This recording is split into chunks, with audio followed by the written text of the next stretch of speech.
Muito boa noite, meus caros irmãos, minhas caras irmãs, que o Mestre Jesus nos abençoe. É uma alegria enorme sempre estar com vocês todas as sextas-feiras. Boa noite a todos e a todos os nossos irmãos. Façamos uma oração hoje muito especial para uma companheira nossa que de certa forma foi uma das minhas evangelizadoras na terra, e eu devo muito a esta pedagoga do amor, a minha querida professora e evangelizadora Nélia Salles, que nos últimos 60 anos da sua vida dedicou à evangelização espírita juvenil, à evangelização espírita infantil. E a nossa irmã Nélia Salles retorna hoje ao mundo espiritual, e eu tenho certeza que ela está sendo recepcionada pela grande Cecília Rocha, que foi uma baluarte da juventude espírita no Brasil. E rogamos também a todos os nossos irmãos em humanidade que está sendo vítima desta pandemia, o Covid-19, a todos os nossos irmãos que se encontram enfermos nos hospitais, nas suas residências. Evoquemo-nos a imagem de nosso Senhor Jesus Cristo, que Ele possa estar presente na mente e no coração de todos nós, porque Jesus nos ensinou que quando dois ou mais está reunido em seu nome, em seu santo nome, rogando a tua presença, certamente Ele se fará presente. Portanto, meus queridos irmãos, que na noite de hoje possamos sentir o fluido universal do Cristo Jesus, a tua energia de amorosidade penetrando os nossos lares, as nossas residências, onde quer que estejamos neste exato momento. Que o nosso Senhor Jesus Cristo seja a luz divina em nossos caminhos. Muita paz. Meus queridos amigos, hoje o estudo vai ser muito interessante, porque Jesus vai curar o cego de nascença. Só esse capítulo certamente daria para um estudo aprofundado. E eu fiz algumas observações sobre o cego de nascença e peço licença a Allan Kardec nesse texto, que o texto é o cego de nascença, e ao lado eu escrevi os fariseus orgulhosos, o cego de nascença versus os fariseus orgulhosos. E vejamos bem por que este título. Ao passar, viu Jesus um homem que era cego desde que nascera, e seus discípulos lhe fizeram esta pergunta: Mestre, foi pecado desse homem ou dos que o puseram no mundo que deu causa a que ele nascesse cego? Perguntava aos discípulos, atônito, porque todos os discípulos conheciam a história deste jovem, deste rapaz cego de nascença. Jesus lhes respondeu: não é por pecado dele, nem dos que o puseram no mundo, mas para que nele se patenteie as obras do poder de Deus. É preciso que eu faça as obras daquele que me enviou enquanto é dia. Vem depois a noite, na qual ninguém pode fazer obras. Enquanto eu estou no mundo, sou a luz do mundo. Esse trecho que Jesus responde aos discípulos, eu sou a luz do mundo, não é? Enquanto estiver na terra, eu sou a luz do mundo, trazendo luz para a noite escura da alma.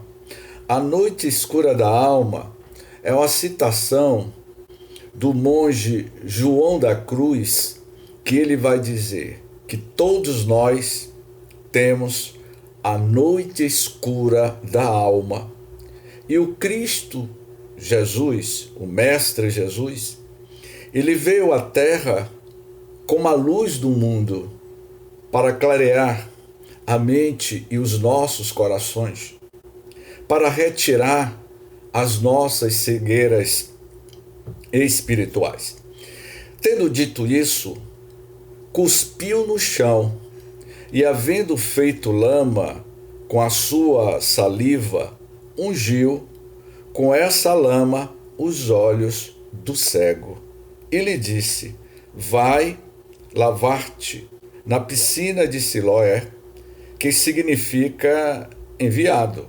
Ele foi, lavou-se e voltou vendo claro.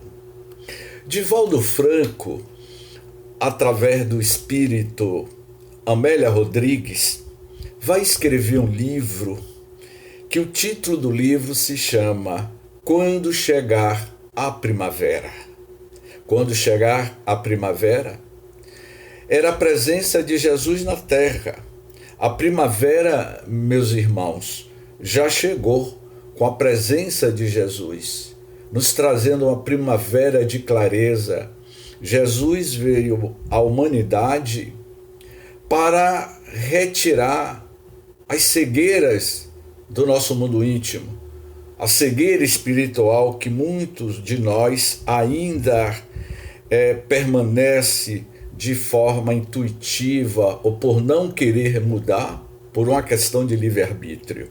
Então, ele continua dizendo: seus vizinhos e os que o viam antes a pedir esmolas diziam: não é este o que estava sentado e pedia esmola?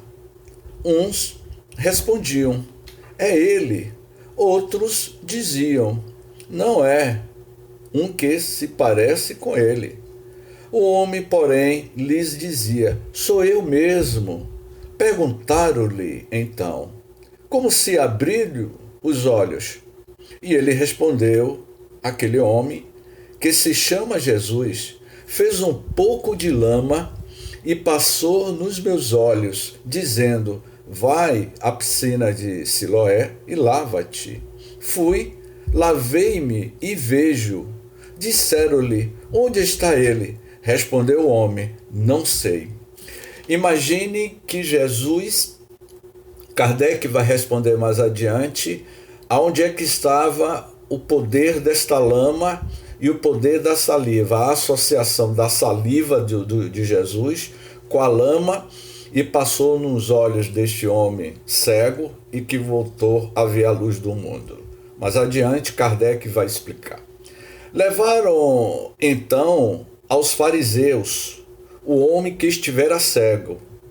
Ora, fora num dia de sábado que Jesus fizera aquela lama e lhe abrira os olhos. Isso já deixou irritado os fariseus, porque dia de sábado é o dia do jejum e que ninguém trabalha. E Jesus constantemente, conforme a gente estudou na semana passada, ele estava sempre trabalhando de domingo a domingo, não tinha descanso. Durante a vida do Cristo na terra, ele trabalhou incessantemente, procurando impulsionar o progresso da humanidade, procurando tirar o véu da ignorância da humanidade. Também os fariseus o interrogaram para saber como recobrara a vista. Ele lhes disse: ele me pôs lama nos olhos, eu me lavei e vejo. ao que alguns fariseus retrucaram: esse homem não é enviado de Deus, pois que não guarda o sábado. Outros, porém, diziam: como poderia um homem mau fazer prodígios tais? Havia, a propósitos, dissensão entre eles. Disseram de novo ao que fora o cego: e tu? Perguntou os fariseus. E tu, que dizes desse homem que te abriu os olhos? Ele respondeu: digo que é um profeta. Mas os judeus não acreditam que aquele homem houvesse estado cego e que houvesse recobrado a vista, enquanto não fizeram vir o pai e a mãe dele. E os interrogaram assim: é este o vosso filho? Que dizeis ter nascido cego? Como é que ele agora vê? O pai e a mãe responderam: sabemos que esse é nosso filho e que nasceu cego. Não sabemos, porém, como agora vê. Seu pai e sua mãe falavam desse modo porque temia os judeus, visto que estes já haviam resolvido em comum quem quer que reconhecesse a Jesus como Cristo seria expulso da sinagoga. Foi o que obrigou o pai e a mãe do rapaz a responderem: ele já tem idade, interrogai-o. Então, eu perguntaria que tipo de cegueira tinha esse homem. Será que ele tinha um glaucoma, tinha uma catarata? Vamos ver mais adiante como operou esse processo da restituição da visão deste homem. E podemos também dizer que muitos de nós ainda continuamos na posição de muitos fariseus e de muitos cegos que ainda precisam enxergar a realidade da vida, a realidade da cegueira da alma, porque muitos de nós ainda estamos com a nossa cegueira da alma e ela só vai ser desperta quando a gente conhecer a si mesmo, ao retirar esse glaucoma espiritual que muitos de nós possuímos, não é? Essa catarata espiritual que muitos ainda possuem em pleno século XXI, a necessidade da gente ver a luz do mundo, a luz da vida. Quando Jesus afirmou: eu sou o caminho, a verdade e a vida, eu sou a luz do mundo.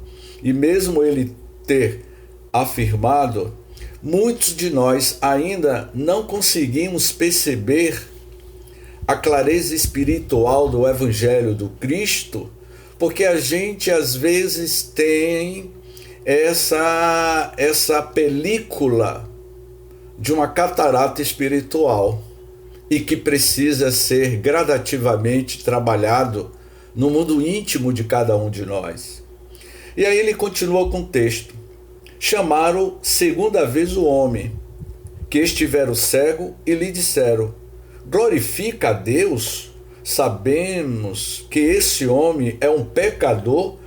Tá vendo, ô Newton, que esses fariseus, eles eram realmente, eles não admitiam, não aceitavam a postura de Jesus. E o mais incrível que pareça, em pleno século XXI, entre nós, existe ainda muitos fariseus que vivem atormentando a vida de muitos companheiros nossos nas nossas jornadas de crescimento espiritual. E nós vamos ver por que eu estou dizendo isso. Quer dizer que ele é como... que te fez ele e como te abriu os olhos?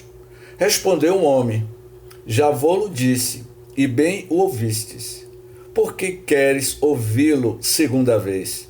Será que queirás tornar-vos seus discípulos? Ao que eles o carregaram de injúrias e lhes disseram: se tu és discípulo, quanto a nós somos discípulos de Moisés, sabemos que Deus falou a Moisés, ao passo que este não sabemos de onde saiu. O homem lhe respondeu: é de espantar que não saibas de onde ele é, e o que me tenha aberto os olhos. Ora, sabemos que Deus não exalta os pecadores, mas aquele que o honre e faça a sua vontade, a esse Deus que exalta. Desde que o mundo existe, jamais se ouviu dizer que alguém tenha aberto os olhos, um cego de nascença. Se esse homem não fosse um enviado de Deus, nada poderia fazer de tudo o que tem feito. Disseram-lhe então os fariseus: tu és todo pecado desde o ventre de tua mãe, e queres ensinar-nos a nós? E o expulsaram. O jovem João Evangelista fez essa citação. E ele vai dizer aqui os fariseus, né?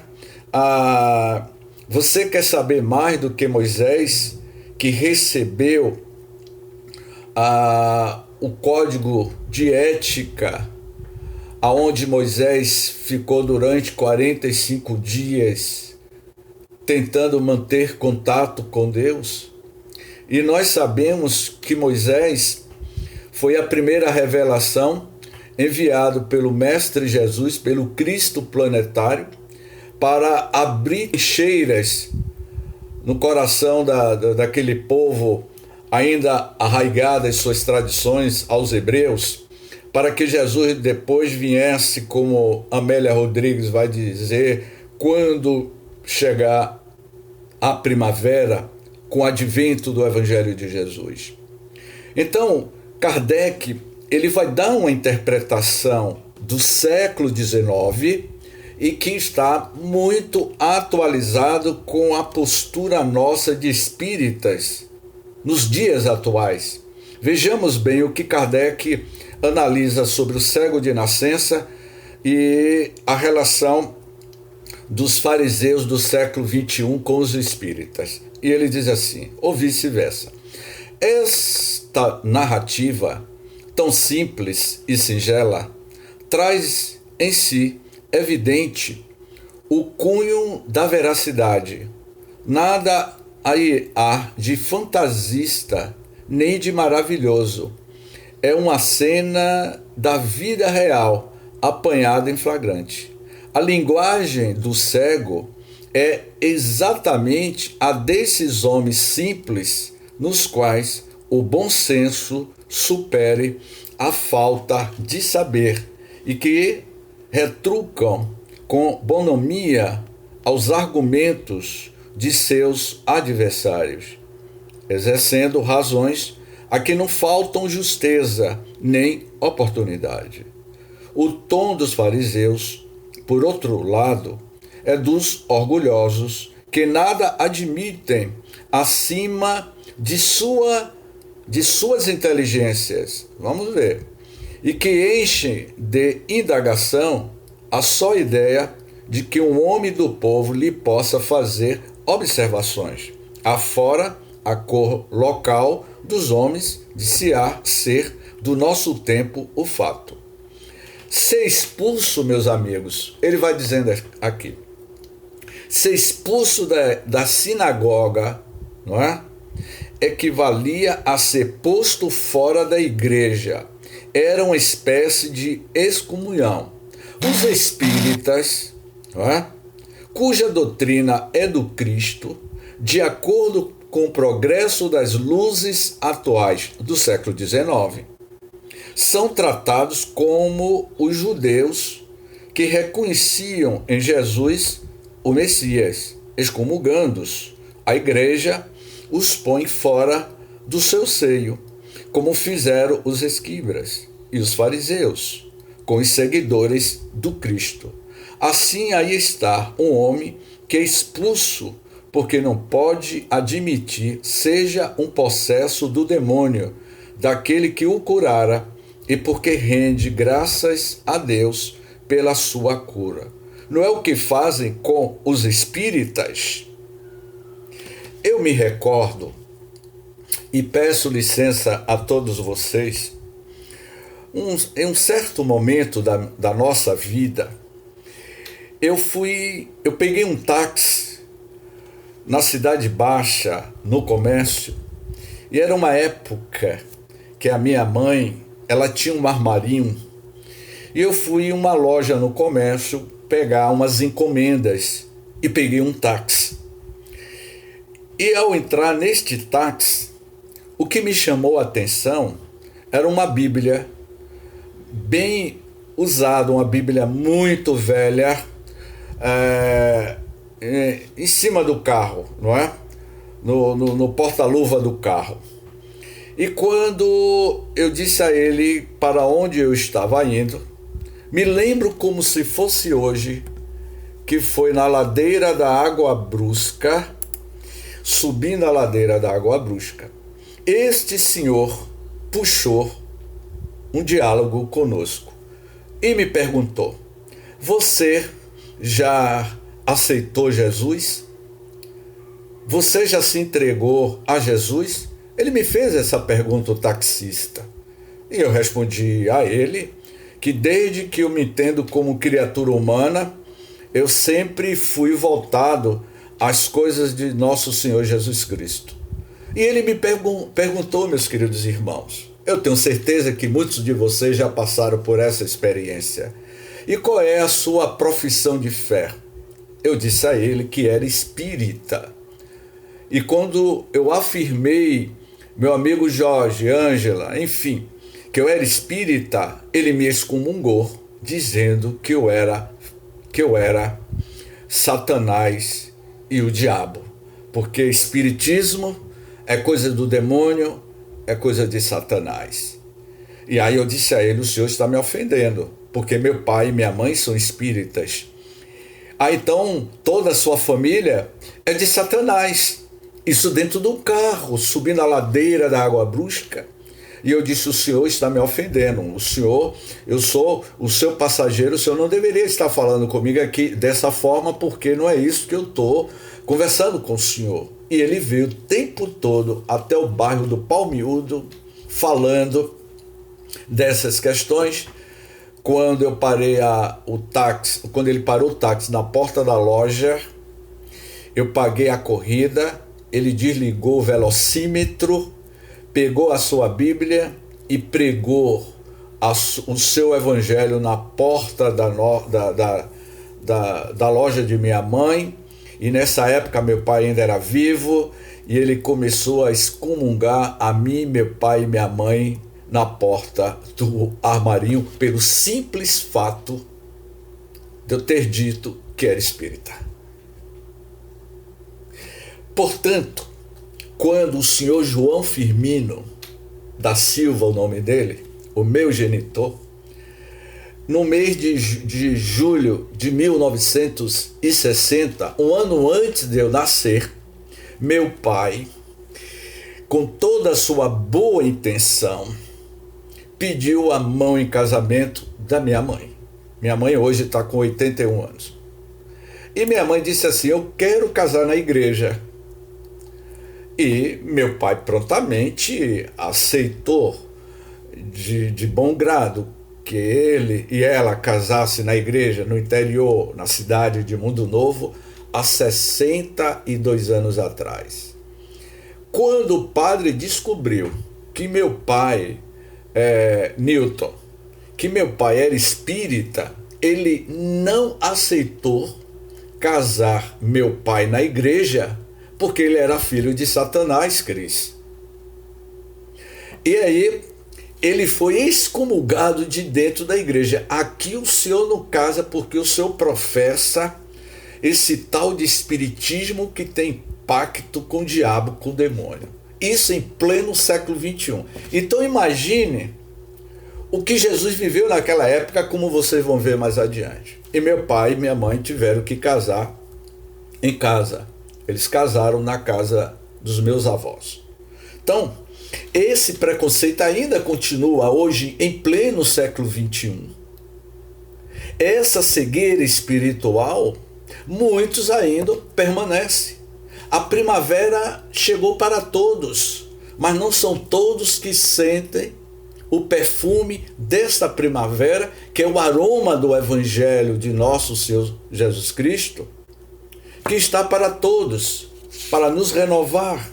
Então, quando ele diz assim, obter dos espíritos salutares conselhos, a reconciliação com Deus e com o bem, curas, tudo isso é obra do diabo, e sobre os quais isso consegue lançar-se anatema.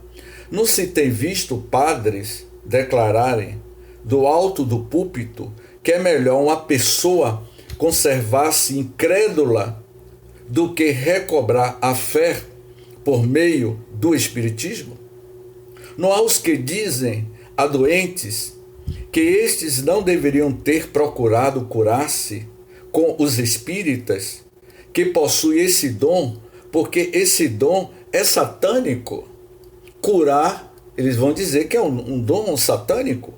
Não há os que pregam com os necessitados? Não devem aceitar o pão que os espíritas distribuem, por ser do diabo esse pão?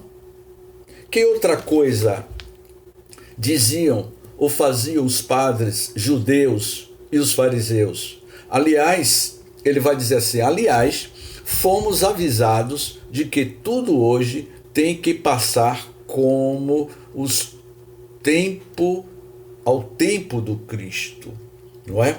Então a pergunta dos discípulos, aí ele formula uma pergunta, Graça. Foi algum pecado deste homem que deu causa a que ele nascesse cego? Revela que eles tinham a intuição de uma existência anterior, pois, do contrário, ele careceria de sentido, visto que um pecado somente pode ser causa de uma enfermidade de nascença, se cometido antes do nascimento, portanto, numa existência anterior.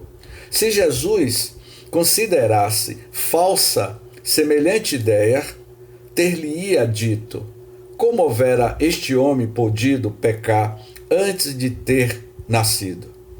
Em vez disso, porém, diz que aquele homem estava cego, não por ter pecado, mas para que nele se patenteasse o poder de Deus, isto é, para que servisse de instrumento a uma manifestação do poder de Deus, a uma manifestação do poder dos Espíritos.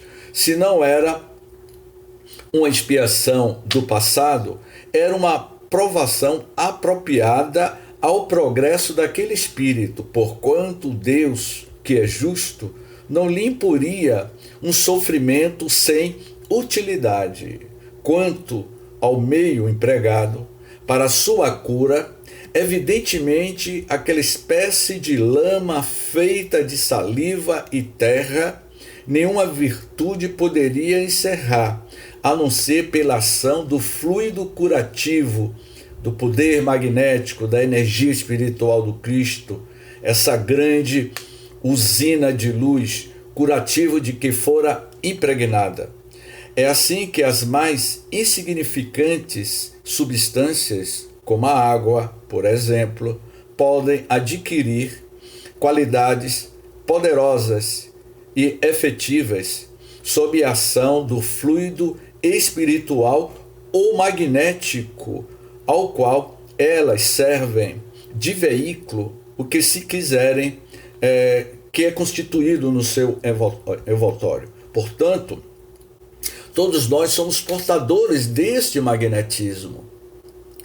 É incansável no Evangelho de Jesus em afirmar, meus amigos, se tiverdes fé de um grão de mostarda, removerá os grandes obstáculos da existência.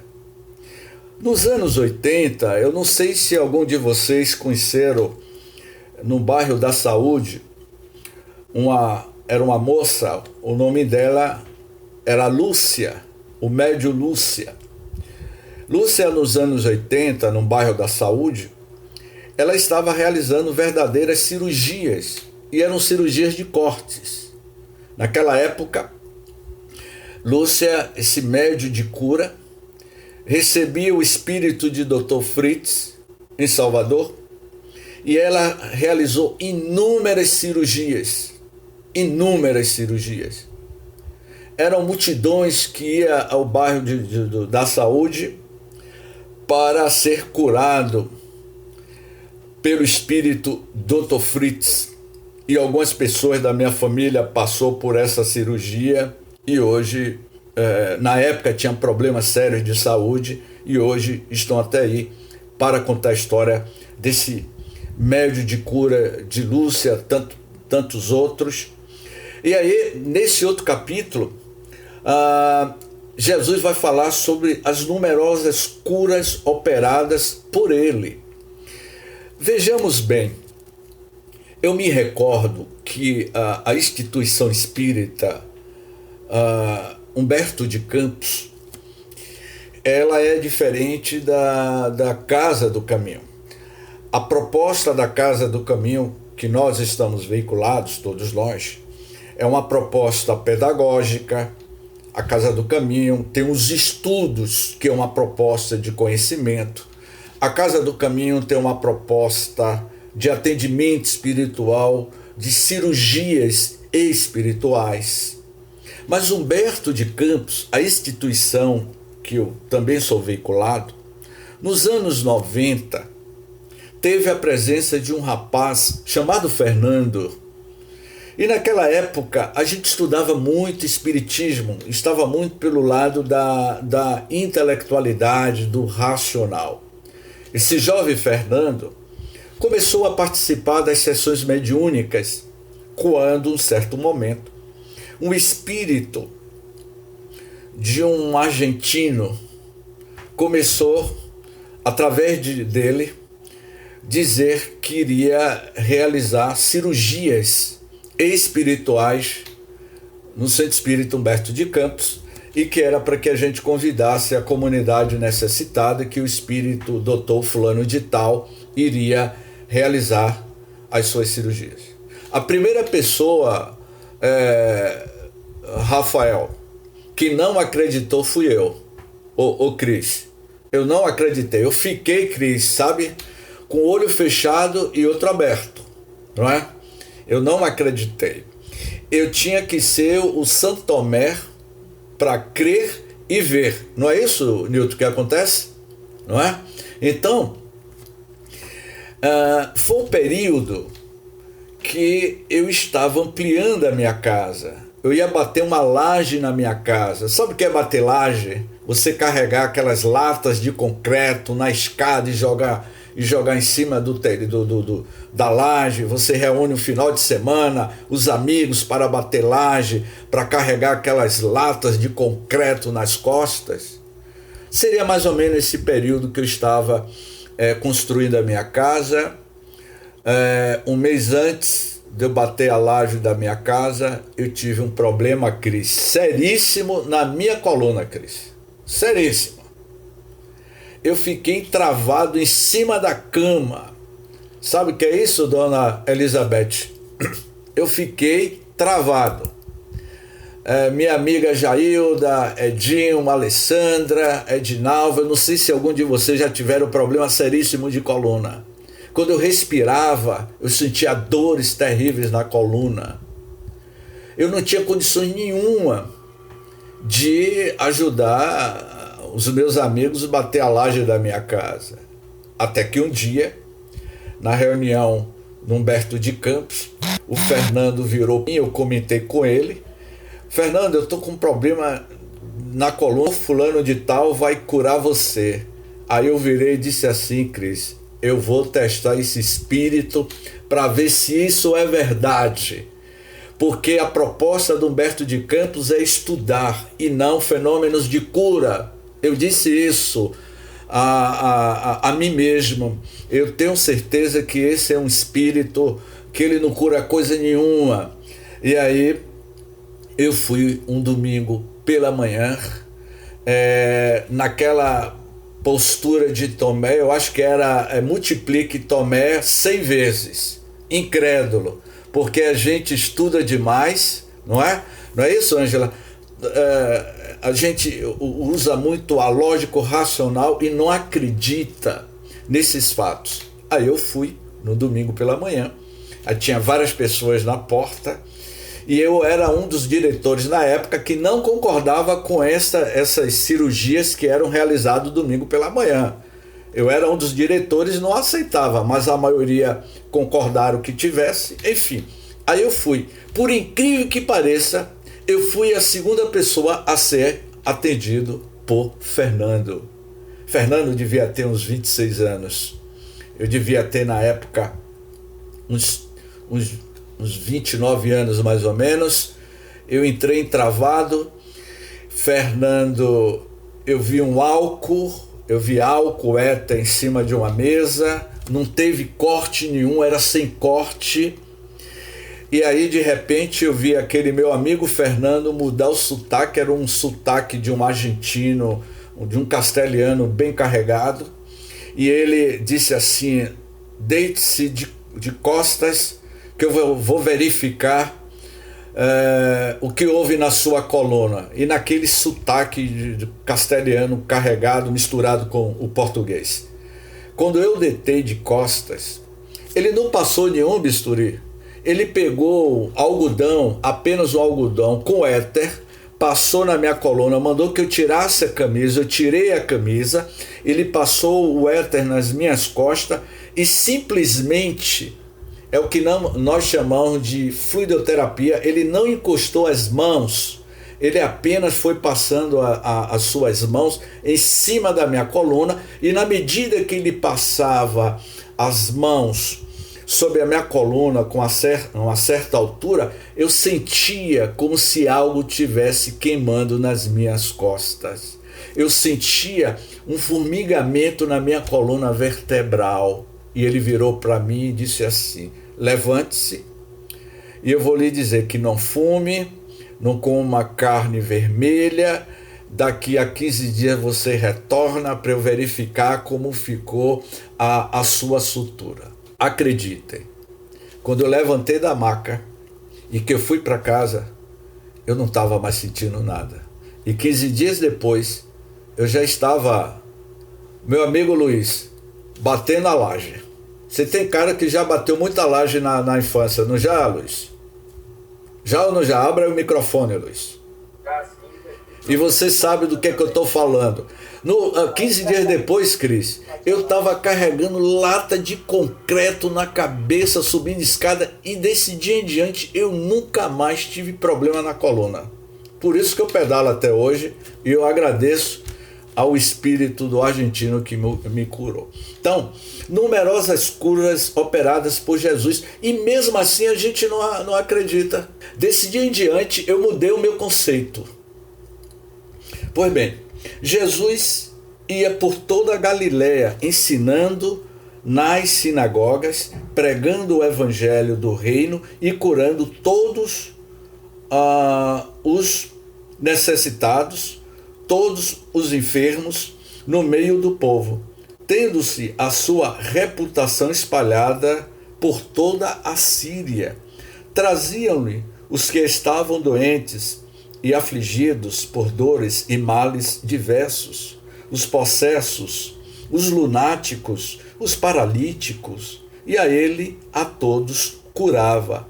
Acompanhavam grande multidão da Galiléia, de Decápolis, de Jerusalém, da Judéia e de além Jordão. Mateus registra nas suas citações, tinha João, tinha Mateus, tinha Lucas, e Mateus vai narrar, vai escrever. Eu imagino se naquela época houvesse a tecnologia que tem hoje, o que esses discípulos não iriam descrever, ou melhor, se eles tivessem uma câmera fotográfica no tempo de Jesus. Heloísa, imagine o que esses discípulos não iriam fotografar, as curas. Eu fico imaginando esse cego de nascença, ao restituir a visão e ele voltar a enxergar, o espanto que não foi. Então vamos viajar pela nossa mente, imaginar essa multidão, essas pessoas que eram curadas pelo poder magnético deste Cristo planetário, encarnado na Terra na personalidade de Jesus de Nazaré. De todos os fatos que dão testemunho do poder de Jesus, os mais numerosos são, não há contestar, as curas. Queria ele provar dessa forma que o verdadeiro poder é o daquele que faz o bem, que o seu objetivo era ser útil e não satisfazer a curiosidade dos indiferentes por meio de coisas extraordinárias. Aliviando os sofrimentos, prendia a si as criaturas pelo coração e fazia prosélitos mais numerosos e sinceros do que apenas os maravilhasse com espetáculos para os olhos. Daquele modo, aí Kardec vai dando uma interpretação, não é? Daquele modo, fazia-se amado, ao passo que se limitasse a produzir surpreendentes fatos materiais, conforme os fariseus reclamava a maioria das pessoas, não teria visto nele senão um feiticeiro ou mágico hábil, que os desocupados iriam apreciar para se distraírem. E quando hoje eu vejo alguns irmãos que se colocam ao ridículo de teatralizar uma cura, eu vi uma cena tão patética em um templo neopentecostal, alguns anos atrás. Colocaram uma piscina plástica num palco diante de um determinado bispo. Este homem era paralítico. Carregaram ele numa cadeira de roda até o palco principal e colocaram os assessores deste bispo. Colocou este homem, um homem alto, quase 1,80 m de altura. Tiraram ele da cadeira de roda na frente daquela plateia, daquela multidão dentro dessa igreja neopentecostal. E o bispo, o pastor, dizendo: eu irei operar, eu farei com que este homem que nasceu paralítico volte a andar. E colocaram o rapaz dentro daquela piscina plástica com água. E aí o bispo, o pastor, começou a fazer o seu sermão: em nome de Deus, levanta-te e anda. E ele falava em bom tom, com os pulmões carregados, naquelas caixas de som poderosas, com quase 3.000 pessoas dentro desse templo evangélico. E aquele homem levantou e pediu misericórdia ao pastor, ao bispo. Tempo depois, descobriram que aquele rapaz que se colocou nessa posição era um ator que se colocou a esse tipo de expediente. Quando Jesus afirmou: haverá falsos cristos e falsos profetas ao longo do tempo. Desde que Jesus pôs os seus pés na terra, a maioria das guerras que ocorreram sobre a humanidade está relacionada à questão das religiões, o poder da religião. E ser falsos cristos e falsos profetas na Igreja Católica, no período da Inquisição, nos tempos evangélicos, muitos espíritas, eu já fui, vamos dizer assim, eu já vi fatos dentro de casas espíritas que eram comunicações de espíritos charlatões, de médios de curas charlatões dentro de centros espíritas aqui em Salvador. Eu já vivenciei tudo isso. Então, isso não é apenas desses templos evangélicos. Então, tenhamos muito cuidado de quem está operando, entre aspas, esses milagres. Como Kardec, eu já estou encerrando aqui para que a gente abra para as considerações de todos vocês. Assim, quando João Batista manda por seus discípulos, olha o que João Batista disse, né? Assim, quando João Batista manda por seus discípulos perguntar-lhes se ele era o Cristo, a sua resposta não foi: eu o sou, como qualquer impostor houvera podido dizer. Tampouco lhes fala de prodígios, nem de coisas maravilhosas. Responde-lhes simplesmente: ide dizer. O mesmo era que dizer: reconhecei-me pelas minhas obras, julgai da árvore pelo fruto, porquanto era de sua missão divina. E olha que João Batista era primo de Jesus. João Batista tinha 6 anos de idade, Jesus estava com 4 anos de idade. Isabel, mãe de João Batista, Maria, mãe de Jesus, as duas mães preocupadas e perguntando o que é que João e Jesus tanto conversa. Vai dizer Humberto de Campos, no livro Boa Nova, que o menino Jesus, em um determinado momento, apontou o dedo para o firmamento, querendo dizer: você vai partir primeiro, João, depois eu vou. Então, ele sabia da missão espiritual de Jesus. E Jesus sabia da missão espiritual de João Batista. No item 28, encerrando, ele diz assim: o Espiritismo, igualmente, pelo bem que faz, prova a sua missão providencial. Ela cura os males físicos, mas cura, sobretudo, as doenças morais. Mais do que nunca é curar as nossas doenças morais, que é a consequência para o da doença física. Ou seja, a doença física, quando se instala no corpo, ela é de consequência moral. E são esses os maiores prodígios que lhes atestam a procedência. Seus mais sinceros adeptos não são os que se sentem tocados pela observação de fenômenos extraordinários, mas os que dele recebem a consolação para as suas almas, os que a liberta das torturas da dúvida, aqueles a quem levou o ânimo na aflição que auriram as suas forças. Aí ele diz assim, que os que no Espiritismo unicamente procuram efeitos materiais não lhe pode compreender a força moral. Daí vem que os incrédulos, que apenas o conhecem pelos fenômenos, cuja causa primária não admite, consideram os espíritas meros prestidigitadores e charlatões.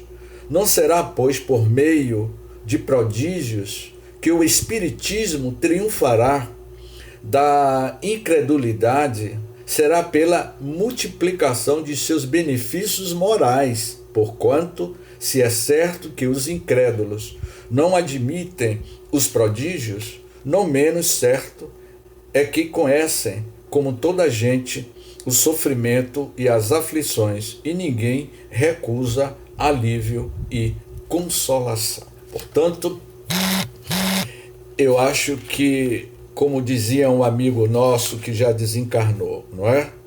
A merenda está na mesa, meu amigo Nilton. Cego de nascença e numerosas curas operadas por Jesus. E eu gostaria agora de ouvir o comentário de todos vocês. Há muitos que ainda vivem nessa cegueira espiritual. Eu estou vendo um comentário aqui de Clara Lacerda, que ela diz aqui o seguinte, não é isso, Graça? Infelizmente, fato ainda tão atual nos dias de hoje. E eu gostaria que Clara abrisse o seu microfone e falasse um pouco aí, Clara. Clara que sempre nos dá o ar da graça com esse fundo com um coqueiro numa praia, não é? Ela sempre aparece nesse lugar lindíssimo. Mas me diga aí, claro, o que é que você pode clarear aí pra gente? Boa noite, gente. Boa noite, James, também. Foi sobre seu comentário logo no início, sobre o que passou com você no táxi. Infelizmente, ainda ocorre isso, não é? Com essa rejeição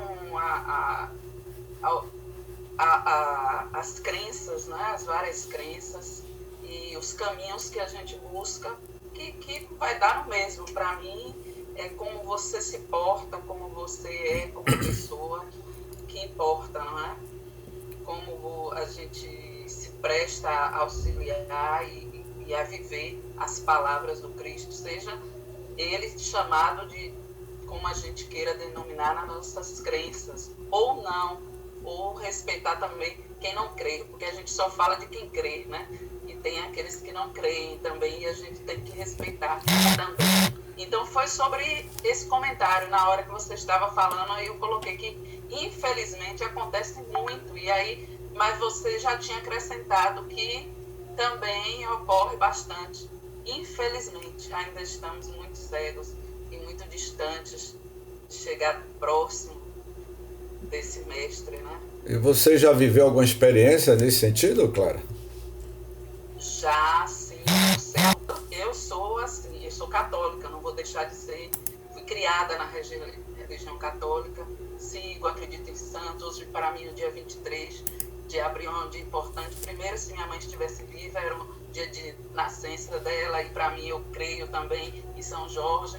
E sou aberta, e por ser aberta a todas essas crenças, isso também incomoda muita gente. É ótimo.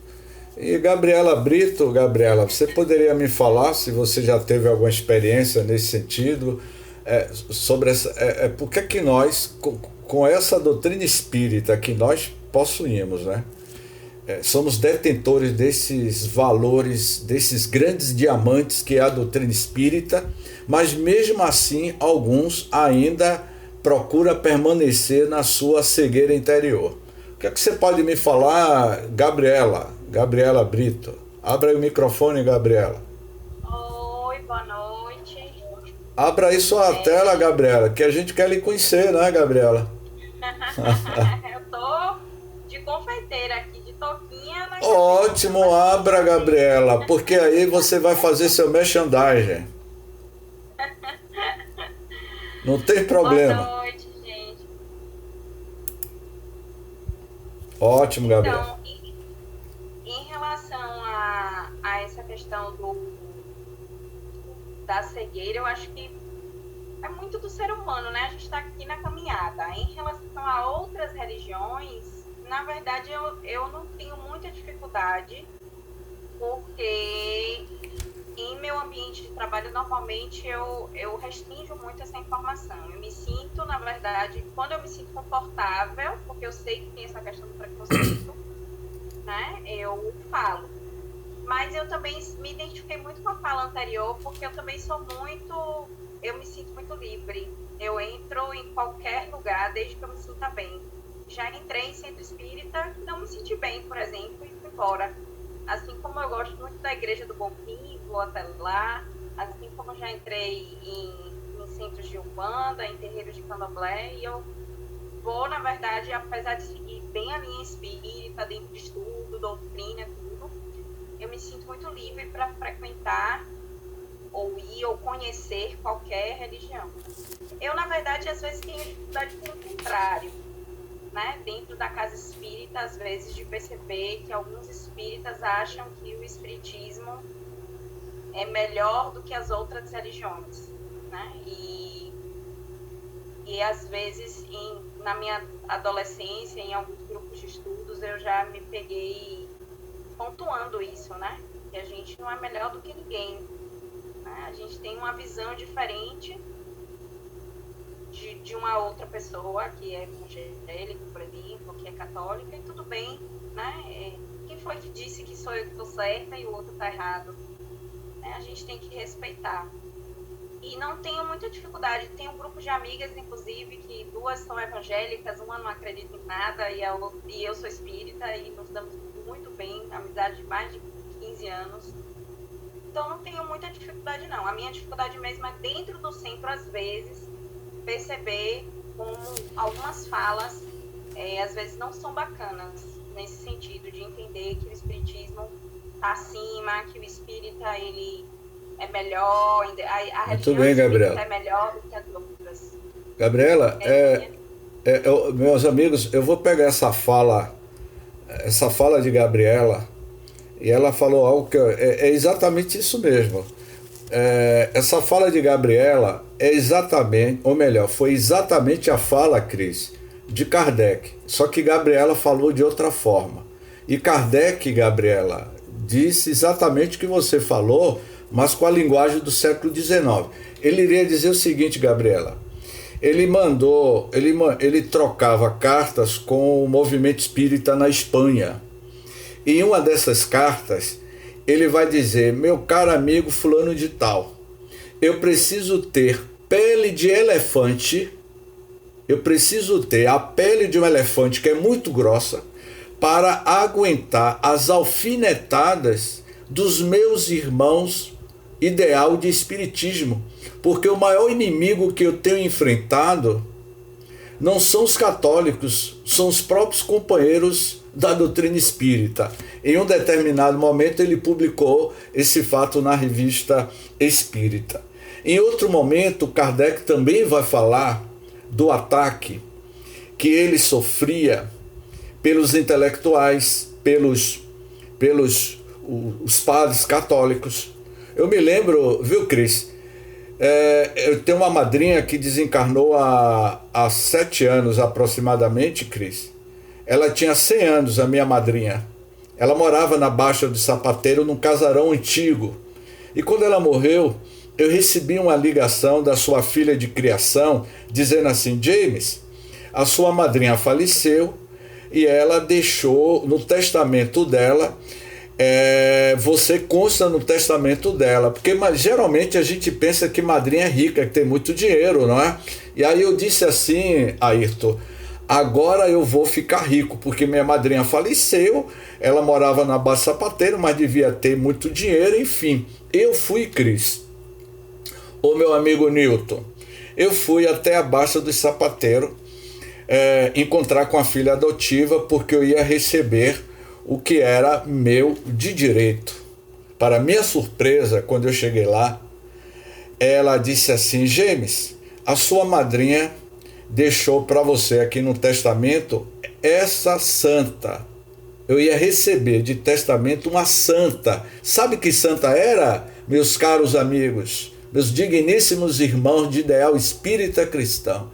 Eu recebi de presente a estátua de Santa Rita de Cássia. Sabe que tamanho era essa estátua? Ela tinha 1,20 m de altura. A estátua tinha aproximadamente quase 30 quilos, pesava 30, 40 quilos, banhada a ouro, e tinha 100 anos de idade essa santa. Ela estava dentro de uma redoma, uma caixa de vidro, e a filha adotiva disse: olha, James, minha madrinha me disse que você, no seu testamento, que você vai ganhar essa santa. Eu votei, imaginando que eu ia ganhar uma fortuna, ganhei de presente uma santa.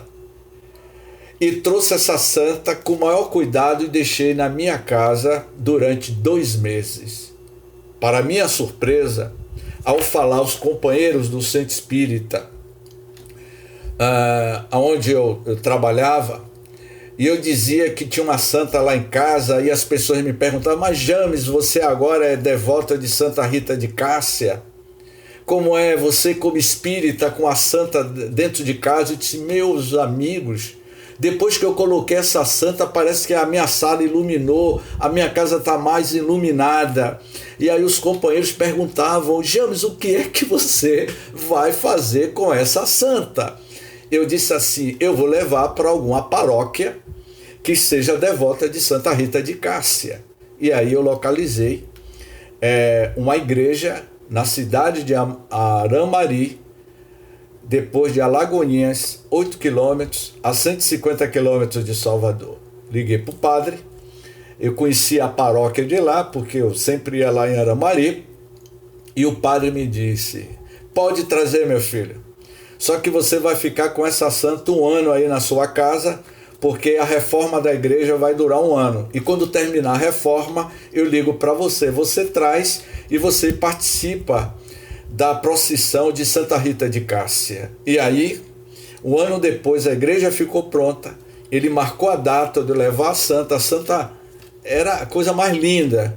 E eu levei essa santa com o maior cuidado de carro. E quando eu cheguei lá, tinha uma procissão enorme na porta da igreja, esperando a santa chegar.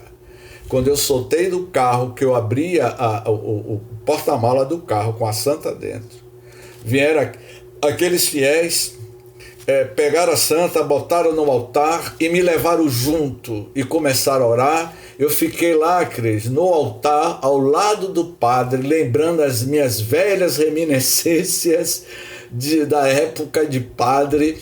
Enfim, no momento que aquela santa ficou na minha casa, era apenas uma imagem de Santa Rita de Cássia. Mas onde é que está a questão da fé? A fé não é da imagem, mas é a fé que sai de você e é direcionada para uma imagem. A tua fé é que te curou. A tua fé é que vai mudar o psiquismo do ambiente onde você está. Claro que aquela imagem, durante o ano que ficou na minha sala, foi a coisa mais linda. Eu fiquei amando. E as pessoas que chegavam: James, você não é mais espírita, é católico? Eu disse: não, essa aqui é o testamento que eu recebi de minha madrinha, e foi melhor do que eu tivesse recebido algum dinheiro. Eu fiz muito mais benefício em ter ganhado a santa do que ter ganhado alguma fortuna, né, Cris? Porque é justo e merecido o que nós ganhamos? É justo e merecido, Edinalva, o que nós passamos? Então cada um recebe aquilo que tem merecimento. Eu tinha um merecimento de ganhar uma santa e não de ganhar uma casa, que eu sei que teve outras pessoas que ganharam uma casa na herança. Mas o que me cabia entre uma casa e a santa, ela achou que para mim seria melhor eu herdar aquela santa que eu iria. Você percebeu como é que é a vida? Então, naquele tempo de Jesus, meu amigo Diogo, todos vocês, Jesus dava a luz para tirar ou para retirar as nossas cegueiras. Esse cego de nascença, houve um planejamento reencarnatório desse cego de nascença para que a lei de Deus, através de Jesus, fosse feita. No livro Estudando a Mediunidade, nos Domínios da Mediunidade, André Luiz vai falar sobre essas figuras que foram curadas e que fazia parte desse grande projeto para mostrar a humanidade, para mostrar o povo da Palestina, da Galiléia, da Síria, que Deus está acima dessas forças negras da humanidade. Portanto, é a fé que nos cura. E a gente deve sim ter respeito pelas outras igrejas, pelos irmãos em fé. Devemos respeitar as crenças de todos os irmãos de humanidade, porque todos nós estamos caminhando para um único sentido, que é para Deus.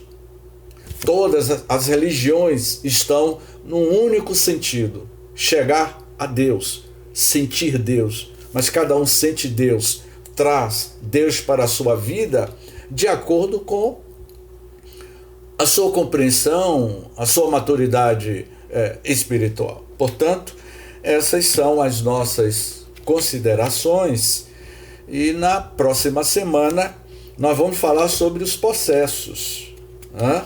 Como Jesus expulsava esses espíritos, né? Os possessos.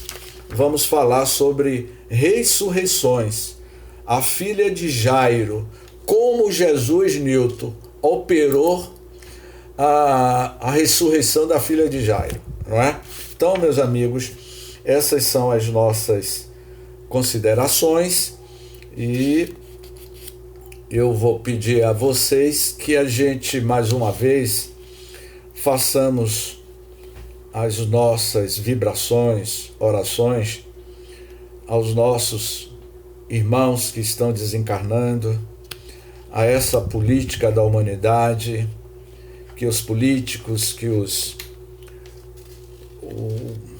o povo brasileiro, de forma geral, sinta a presença do anjo Ismael, que ilumine a todos e que a gente, de fato, sinta a presença do nosso bom amigo espiritual, que sempre estará conosco nas alegrias e também nas dores.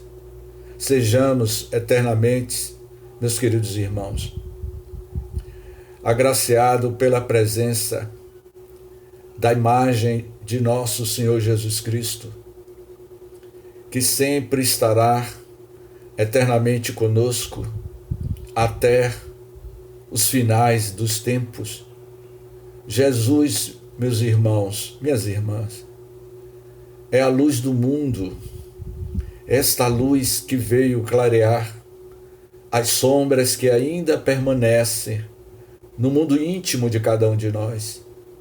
Quem tem o Evangelho de nosso Senhor Jesus Cristo nas nossas vidas é uma semente de vida eterna que vai renascendo, crescendo no mundo nosso, no nosso mundo interior, renovando a nossa fé, a nossa inteireza de caráter e as nossas resiliências diante dos desafios que cada um de vocês estão passando, que cada um de nós estamos passando.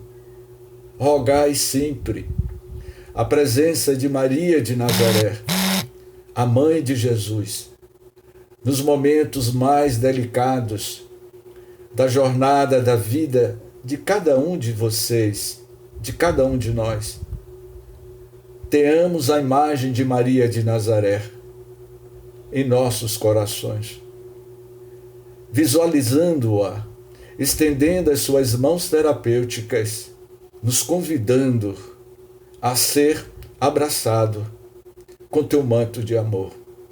Que nosso Senhor Jesus Cristo ilumine a cada um de vocês, a cada uma de vocês, e sejamos eternamente gratos pela dádiva da vida. Gratidão, muita paz.